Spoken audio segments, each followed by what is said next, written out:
We are back again in live for the 100th time. Good morning, good afternoon, good evening, every breathing one. C'est la 100e vidéo de Improve Your English Daily, ta capsule pour les francophones qui sont déjà anglophones sans le savoir. 100 vidéos, 100 leçons que je te donne depuis le printemps 2021 où je t'accorde tous les jours des tips and tricks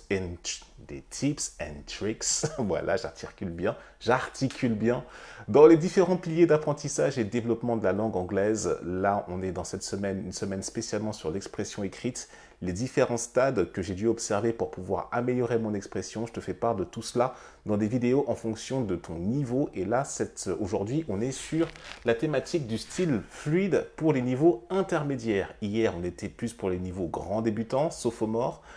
On était en début de semaine davantage sur la question pour les débutants, ceux qui débutent à écrire en anglais. Donc toutes les étapes à respecter de manière très tranquille pour que tu puisses monter les échelons petit à petit.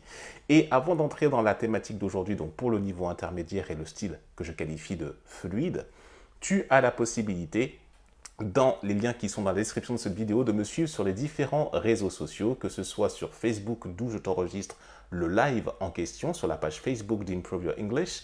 Tu peux aussi me retrouver sur la chaîne YouTube, tu peux me regarder en replay sur la chaîne YouTube de Improve Your English. Et également, je suis sur Instagram et aussi sur Telegram.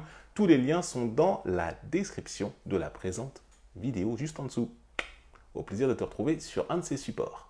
La thématique du jour consiste à, quand tu as un niveau anglais intermédiaire, comment on fait pour acquérir ce niveau intermédiaire, donc avoir un style écrit fluide. On va dire que tu es déjà intermédiaire dans le sens où tu as déjà suffisamment de vocabulaire et surtout que les étapes initiales, que ce soit faire des phrases ou alors changer le style, que ce soit interrogatif, que ce soit le style négatif, c'est bon, c'est maîtrisé, tu maîtrises ça. Tu as suffisamment de vocabulaire pour pouvoir justement passer d'un niveau à un autre et surtout que la condition initiale, c'est que tu sois dans tes passions, que tu fasses des choses, que tu parles de sujets que tu aimes, que tu apprécies, que tu sois dans ton domaine où même si c'était, voilà, si tu maîtrisais aussi bien l'anglais que le français, tu n'aurais pas de barrière, et ben ça serait cool pour toi de t'exprimer.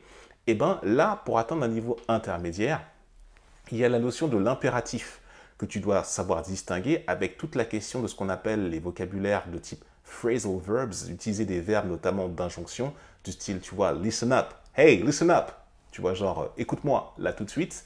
Quand tu sais reconnaître ce style impératif-là, donc c'est-à-dire le verbe sans le tout de l'infinitif, mais aussi, par exemple, avec les espèces de petits verbes, de petits mots, pardon, très courts qui suivent les verbes, listen up, mais ça peut être aussi go on, continue, ou get out, sors de là, tu vois, sors d'ici, get out, ou come in, entre au contraire de get out, tu vois, ce sont des phrasal verbs qui en eux-mêmes veulent dire quelque chose, ont un sens.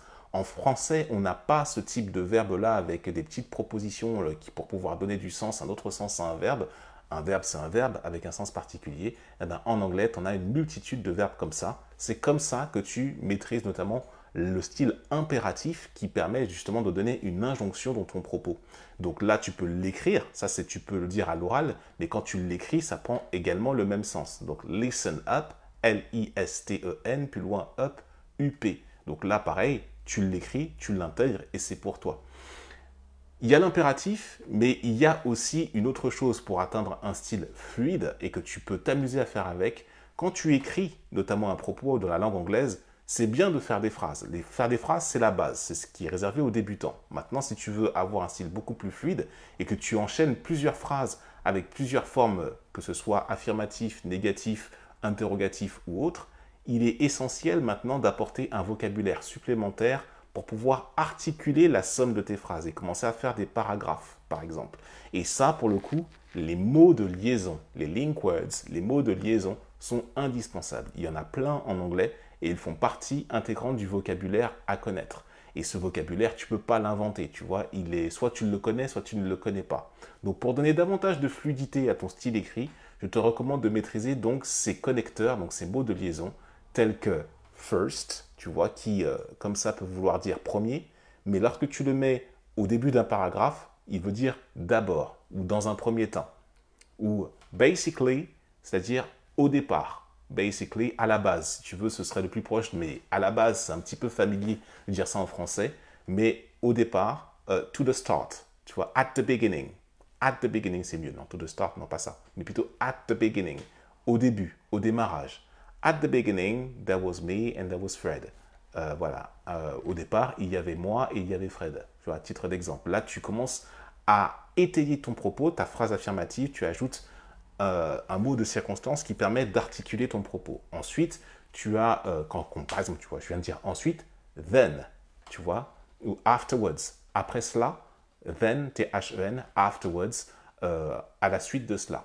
Afterwards, W-A-R-D-S, tu vois. Donc là, typiquement, c'est lorsque tu veux étayer ton propos pour dire ensuite, then.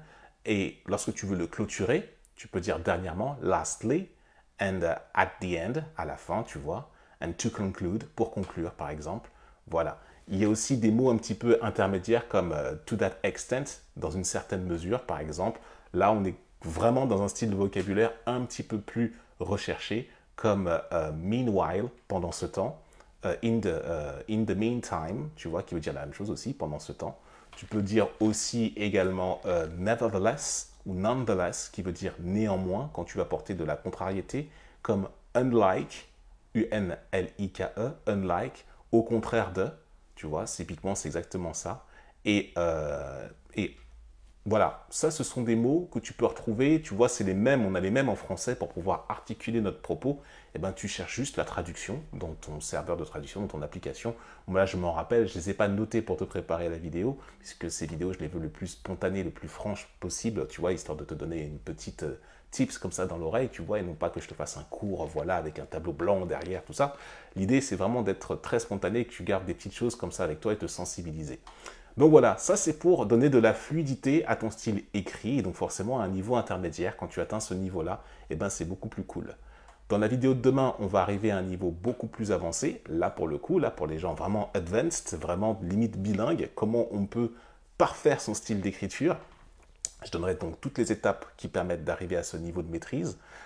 Pour justement me suivre, je t'ai déjà donné les moyens, les réseaux sociaux qui sont là. L'idée c'est de faire cette vidéo en moins de 10 à 12 minutes. Tu peux aussi commander également, si tu veux creuser cet aspect avec moi dans le cadre de mon centre de formation, il y a un lien pour commander ton cours d'anglais directement et ainsi je suis notifié et on prend rendez-vous ensemble. Là c'est la rentrée des classes, beaucoup de gens ont commencé à s'inscrire dans des cours privés, dans des cours dans des circonstances bien particulières. Qu'elles soient remerciées, c'est un vrai bonheur de commencer à vous accompagner. On se retrouve demain, see you tomorrow for our next video here in Improve Your English Daily. Commence à pratiquer. Practice, practice, practice. That's the key. C'est ça la clé de la progression.